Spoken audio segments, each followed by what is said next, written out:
Movie की शुरुआत में हमें फ्यूचर का समय दिखाया जाता है, जहां हम 800 वर्ल्ड क्लास गेमर्स को एक बहुत बड़ी बिल्डिंग की ऊपर वाली मंजिल पर जमा होता हुआ देखते हैं।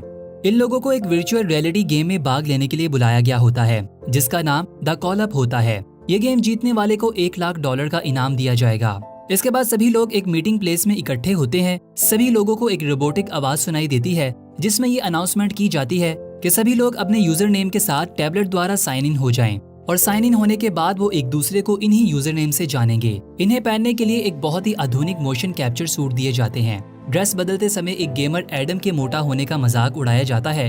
और यहाँ पर हम एक व्यक्ति कॉर्ल को देखते हैं, जिसकी कमर पर जलने का निशान बना होता है और अपने पास खड़ी 2 गेमर्स को बताता है कि इसने अपना यूजर नेम अपनी गर्लफ्रेंड की बिल्ली के नाम पर रखा है। इसके बाद जब सब लोग सूट पहन लेते हैं तो एक बहुत बड़े सफेद रंग के रूम में एंटर हो जाते हैं, जहाँ वो एक बहुत बड़े स्कैनर को देखते हैं। इसके बाद इन्हें स्कैनर में खड़े होकर अपना यूजर नेम पुकारने को कहा जाता है और इस प्रोसेस को कंप्लीट होने के बाद इन्हें बहुत ही हाई टेक्नोलॉजी से बने हुए हाई टेक आर्म दिए जाते हैं, जो खास तौर पर गेमर्स के लिए बनाए गए होते हैं। एडम बताता है कि ये सूट सिर्फ अमीर लोगों के लिए बनाए गए थे, लेकिन आज इस गेम को खेलने की वजह से हमें ये सूट पहनने का मौका मिल रहा है। यहाँ पर हम एक और गेमर जाहिद को देखते हैं, जो अपने सूट पर लिखे यूजर नेम को देखकर काफी ज्यादा नाराज होता है, क्योंकि इसका यूजर नेम टेररिज्म होता है, जो इसे बिल्कुल भी पसंद नहीं आता, क्योंकि वो इस यूजर नेम से काफी ज्यादा ऑफेंसिव हो जाता है। जाहिद ये गेम छोड़ने लगता है और जैसे ही वो डोर की ओर जाता है तो इसे रियलाइज होता है कि ये डोर लॉक है और गेम इसके बिना शुरू नहीं हो पाएगी।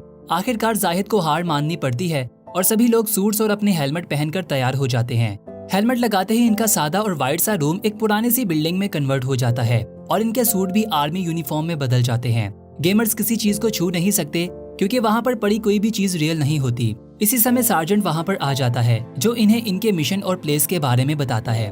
गेमर्स को ये फील होता है कि ये सार्जेंट रियल नहीं है। सभी लोग अपने हेलमेट उतारते हैं और हैरान रह जाते हैं कि वाकई वो एक सार्जेंट है और एक एनपीसी होता है, जो सिर्फ गेम में एडवाइस देने के लिए बनाया गया होता है। इसके बाद सभी लोग सार्जेंट को फॉलो करते हैं, जहां वो इन्हें बहुत सारे वेपन्स दिखाता है। सभी लोग वेपन्स को देखकर काफी ज्यादा इम्प्रेस होते हैं, क्योंकि वो बहुत ही रियल फील होते हैं। एक्चुअली ये वेपन्स नकली होते हैं। सार्जेंट्स इन वेपन्स को इस्तेमाल करने का तरीका बताता है और सभी लोगों को एक बुलेट शूट करके दिखाता है, जिसे देखकर वो काफी हैरान रह जाते हैं। इनमें से कुछ लोग बुलेट्स को निशाना लगा पाते हैं और काफी सारे लोगों का निशाना चूक जाता है। यहाँ सभी लोगों को अंदाजा होता है कि गेम खेलने में कोई भी इतना माहिर नहीं है। सार्जेंट इन्हें बताता है कि दुश्मन से डायरेक्ट गोली खाने पर प्लेयर घायल हो जाएगा। सार्जेंट 2 लोगों को शूट करता है, जिसके बाद इनकी हालत खराब होने लगती है। वो इन्हें बताता है कि अपनी हालत ठीक करने के लिए इन्हें खास तरह का सीरम यूज करना होगा, जिससे वो वापस नॉर्मल हो जाएंगे। इसके बाद सार्जेंट सभी लोगों को मिशन के बारे में बताता है और इन्हें बताता है कि इस बिल्डिंग पर एक बहुत ही खतरनाक आतंकवादी का कब्जा हो गया है और इस गेम का मेन मकसद भी यही है कि सारे टेररिस्ट को मारकर बिल्डिंग के ग्राउंड फ्लोर तक जिंदा बचकर आना है। ऐसा करने में जो भी सफल होगा, इसे $1,00,000 का इनाम दिया जाएगा। तो दोस्तों, इसके बाद गेम की शुरुआत होती है और सभी गेमर्स लोगों को एंद्रे नाम का व्यक्ति लीड करता है, क्योंकि वो रियल लाइफ में मिलिट्री में था। इसके बाद टीम फ्लोर की छानबीन करती है, जहां इनका दुश्मन से पहली बार सामना होता है। कोई भी जान जाया किए बगैर एंद्रे इस टेररिस्ट को मारने में सफल हो जाता है और वाइस कमांड सभी लोगों को बताती है कि इन्होंने लेवल 1 कंप्लीट कर लिया है। ये चेक करने के लिए कि ये आदमी असली तो नहीं, एंद्रे डेड बॉडी को छूता है और इसे पता चलता है कि वो नकली था। नेक्स्ट लेवल के लिए सीढ़ियों से नीचे जाते समय इन्हें रियलाइज होता है कि वो लेवल कंप्लीट किए बगैर अगले फ्लोर में नहीं जा सकते, क्योंकि वहाँ पर इलेक्ट्रिक वायर्स लगी होती हैं। इस लेवल में भी एंद्रे सभी लोगों की मदद करता है और इन्हें नए वेपन्स को इस्तेमाल करने का तरीका बताता है। लेवल 2 में सभी लोगों को एक साथ मिलकर दुश्मन का मुकाबला करना होता है। इसमें इन्हें छुपना होता है, डॉगिंग करनी होती है और काउंटर अटैक भी करना होता है, ताकि आतंकवादियों का मुकाबला किया जा सके। तभी एक टेररिस्ट एडम को मारने ही वाला होता है कि इसी समय एंद्रे वहाँ आ जाता है और एडम की लाइफ सेव करने के लिए खुद की लाइफ वेस्ट कर बैठता है, जिसका मतलब ये होता है कि अगली बार एंद्रे पर किसी ने गोली चलाई तो वो गेम से आउट हो जाएगा।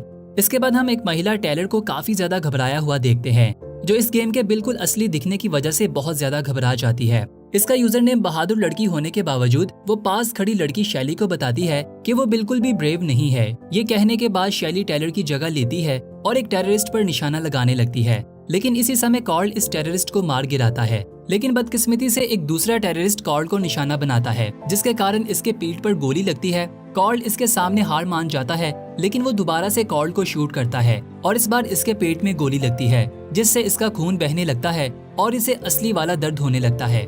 पास खड़ी शैली इस टेररिस्ट को मार गिराती है। कॉर्ल को बहुत ज्यादा दर्द हो रहा होता है, ये कंफर्म करने के लिए कि ये जख्म सिर्फ गेम का हिस्सा है, शैली अपना हेलमेट उतार कर देखती है और इसे रियलाइज होता है कि रियल लाइफ में कार्ल बिल्कुल भी जख्मी नहीं है। शैली कार्ल को काम डाउन करने को कहती है और इसे बताती है कि वो सचमुच घायल नहीं है। तभी अचानक एंद्रे वहाँ आ जाता है और कार्ल के पेट में वो सीरम इंजेक्ट करता है, जिससे इसका घाव भरने लगता है और वो नॉर्मल हो जाता है। लेकिन काफी ज्यादा सदमा होने की वजह से वो वॉमिट करता है और इसकी हालत अभी भी नॉर्मल नहीं होती। इसके बाद सभी लोग ब्रेक लेते हैं और आपस में मीटिंग करते हैं और इन्हें लगता है कि शायद ये गेम किसी रियलिटी टीवी शो का हिस्सा है। फिर हम जाहिद को देखते हैं जो काफी ज्यादा घबरा जाता है क्योंकि वो अपना हेलमेट नहीं उतार पाता। जाहिद एंद्रे पर आरोप लगाता है कि शायद ये गेम एंद्रे के वेपन कंपनी के लिए बनाया गया है ताकि इसके वेपन को टेस्ट किया जा सके। यहाँ पर सभी लोगों के बीच में बहस छिड़ जाती है और लोग एंद्रे पर इल्जाम लगाने लगते हैं, जिसके कारण वो हेलमेट उतारकर वॉशरूम में चला जाता है और ये भूल जाता है कि अभी भी वो गेम के अगले लेवल का हिस्सा है। फिर हम घायल टेररिस्ट को रिकवर होता हुआ देखते हैं और जैसे ही एंद्रे को रियलाइज होता है कि इसके पीछे कोई है, वो हेलमेट वापस पहन लेता है, लेकिन बहुत ज्यादा देर हो जाती है। एक और टेररिस्ट इसे शूट करता है। उधर सभी लोगों को पता चलता है कि लेवल शुरू हो चुका है।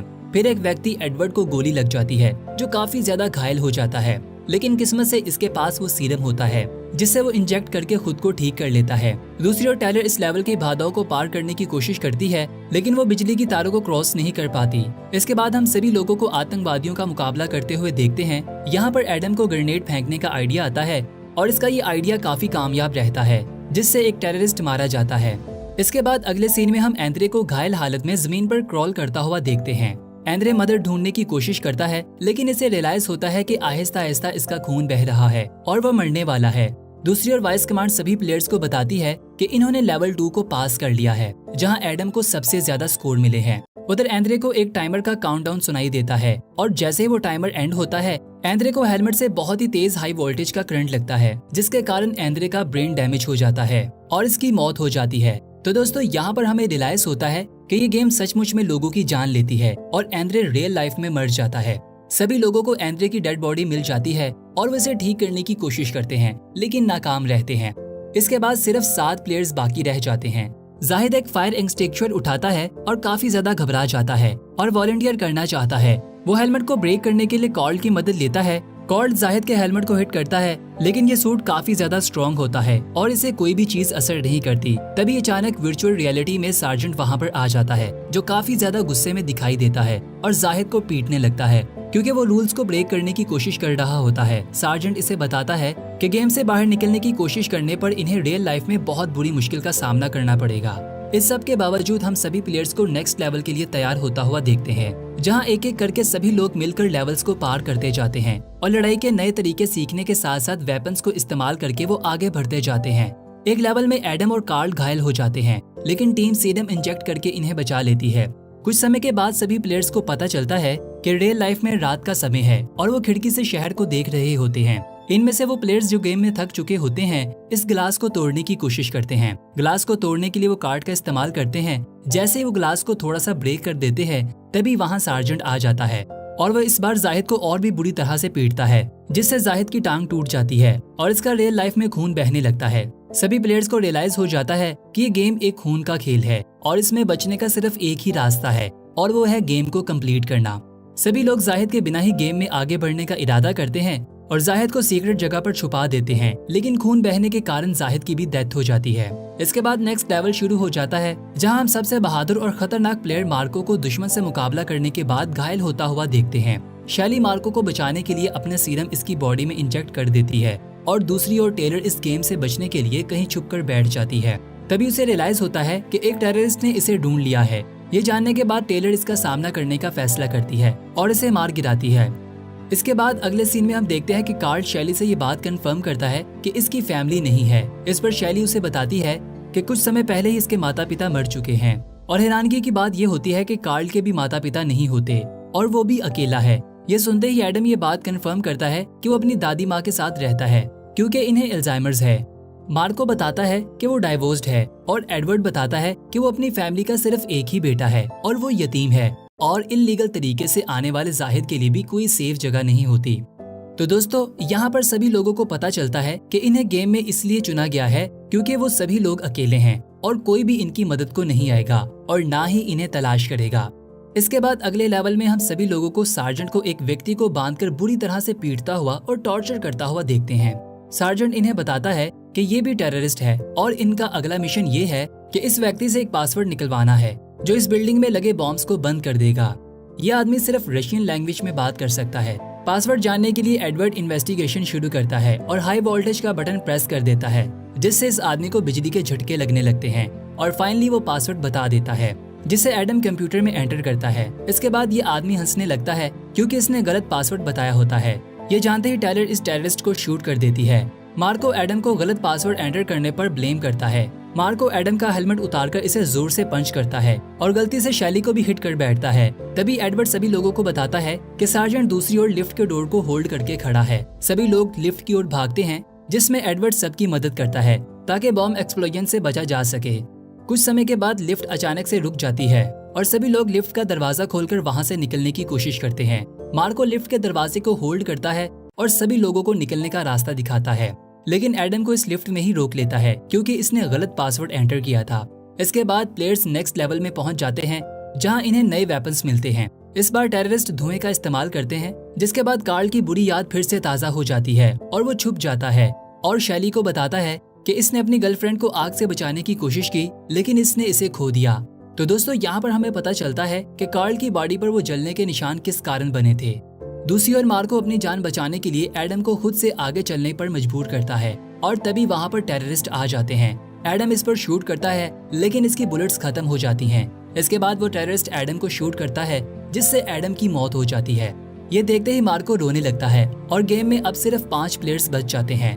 इसके बाद अगले सीन में हम टेलर को देखते हैं, जिसे सीरम मिल जाता है। तभी वहाँ पर मार्को आ जाता है और टेलर से सीरम छीनने की कोशिश करता है। दोनों के बीच में आर्ग्यूमेंट होते हैं, जिसमें टेलर मार्को की इंसल्ट करती है। मार्को को गुस्सा आ जाता है और वो टेलर से कहता है कि वो बिल्कुल इसकी एक्स वाइफ की तरह बिहेव कर रही है। इसके बाद मार्को टेलर को शूट कर देता है और वो सीरम ले लेता है और कार्ल से मिलता है। यहाँ पर ये दोनों एक दूसरे से पूछते हैं कि क्या इन्होंने बाकी लोगों को देखा है। तभी कार्ल को रियलाइज होता है कि मार्को ने टेलर की जान ले ली है। ये जानते ही कार्ल मार्को पर हमला करने की कोशिश करता है, लेकिन वो मार्को का मुकाबला नहीं कर पाता। इसी समय सार्जेंट वहाँ पर आ जाता है और अपने ही प्लेयर्स की जान लेने पर वो मार्को को काफी मारपीट करता है और इसका गला दबा देता है और सांस रुकने के कारण मार्को की जान चली जाती है। इसके बाद हम आखिरी बचे 3 प्लेयर्स को बिल्डिंग की बेसमेंट में जाता हुआ देखते हैं, जो कि इनकी गेम का फाइनल स्टेशन होता है। तीनों प्लेयर्स बिल्डिंग के नीचे लगे बॉम्ब्स को डिफ्यूज करने के बारे में सोच रहे होते हैं। तभी अचानक एक वैन के अंदर से कुछ टेररिस्ट बाहर निकलकर कार्ल को शूट करते हैं, जिससे वो जमीन पर गिर जाता है और बाकी लोग शेल्टर्स की ओर बढ़ते हैं। किस्मत से कार्ल के पास सीरम होता है, लेकिन इससे पहले कि वो सीरम इंजेक्ट करता, शैली जख्मी हो जाती है। कार्ल खुद की कुर्बानी देकर शैली को वो सीरम इंजेक्ट कर देता है। इसके बाद एडवर्ड एक बजूका की मदद से दुश्मन का सर्वनाश कर देता है और बॉम्ब्स को डिफ्यूज करने में कामयाब हो जाता है। लेकिन अफसोस की बात ये होती है कि कार्ल शैली को बचाने की वजह से अपनी जान से हाथ धो बैठता है। यहाँ मरने से पहले कार्ल शैली का हाथ पकड़कर इसे बताता है कि इसे इस बात की खुशी है कि वो इसकी मदद कर पाया। शैली ये देखकर रोने लगती है। गेम के एंड में सार्जेंट वहाँ पर आ जाता है, वो भी अपनी फॉर्मल यूनिफॉर्म में, और बाकी बचे दोनों प्लेयर्स को कांग्रेचुलेशन कहता है कि इन्होंने गेम को पूरा किया। यहाँ शैली ये बात देखकर काफी हैरान हो जाती है कि एडवर्ड सार्जेंट की स्पीच के साथ साथ रिपीट कर रहा होता है। तो दोस्तों, यहाँ पर हमें ये रियलाइज होता है कि एडवर्ड ही असल गद्दार था और इस गेम में किसी खुफिया रीजन के कारण इसके साथ खेल रहा था और वो ये गेम पहले भी खेल चुका है। इसके बाद गेम खत्म हो जाती है और वर्चुअल वर्ल्ड खत्म होने लगता है। इसके बाद काले कपड़ों में कुछ लोग कार्ल की डेड बॉडी को गायब करने के लिए आते हैं। शैली इनका मुकाबला करना चाहती है, लेकिन इनके वेपन्स किसी काम के नहीं रहते क्योंकि रियल लाइफ में वो फाइबर और प्लास्टिक के बने होते हैं। वो लोग शैली को भी ड्रग देकर बेहोश कर देते हैं। इसके बाद हम देखते हैं कि गेम में बहुत सारे प्लेयर्स का डाटाबेस गायब कर दिया जाता है, जैसे वो कभी इस गेम का हिस्सा ही नहीं थे। फिर हम देखते हैं कि पार्किंग लॉट में शैली की आंख खुलती है, जहां वो एडवर्ड से बात करती है। एडवर्ड उसे कहता है कि इसे यकीन नहीं हो रहा कि इसने इस गेम को आखिर तक खेला है। शैली एडवर्ड से कहती है कि गेम के लिए लोगों की जान लेना बहुत ही ज्यादा गलत है। एडवर्ड उसे कहता है कि इतनी बड़ी गेम का हिस्सा बनकर इसकी जिंदगी को काफी वैल्यू मिली है और कोई भी तुम्हारी बात पर यकीन नहीं करेगा, चाहे तुम पुलिस को इन्फॉर्म कर दो। एडवर्ड अपने आदमियों को शैली को फिर से बेहोश करने को कहता है, लेकिन शैली इस बार बहुत ही चालाकी से वो सीरम इस आदमी में इंजेक्ट कर देती है और इसे गन छीनकर इस गेम से सीखी हुई टेक्निक्स का इस्तेमाल करते हुए वो बेसमेंट की लाइट को शूट करती है, जिससे अंधेरा हो जाता है। एडवर्ड अपने दोनों आदमियों को शैली की ओर भेजता है, लेकिन शैली इनको मार गिराती है और इसके बाद एडवर्ड शैली से अपनी जान की भीख मांगता है, लेकिन शैली इसे शूट कर देती है। मूवी के एंड में हम रियल लाइफ में शैली को बेसमेंट से निकलता हुआ देखते हैं, जहां शैली को मालूम होता है कि बाहर सुबह का वक्त हो गया है और यहीं पर ये मूवी अपने अंत को पहुंच जाती है। तो दोस्तों, कैसी लगी आपको आज की हमारी एक्सप्लेनेशन? कमेंट बॉक्स में हमें लाजमी बताइएगा। अगर आप मजीद इस तरह की मूवीज और सीरीज की एक्सप्लेनेशन देखना चाहते हैं तो कमेंट बॉक्स में हमें मूवी या सीरीज का नाम लिखकर बताइएगा। तो मिलते हैं आपसे फिर से एक और नई मूवी के साथ। तब तक के लिए बाय बाय।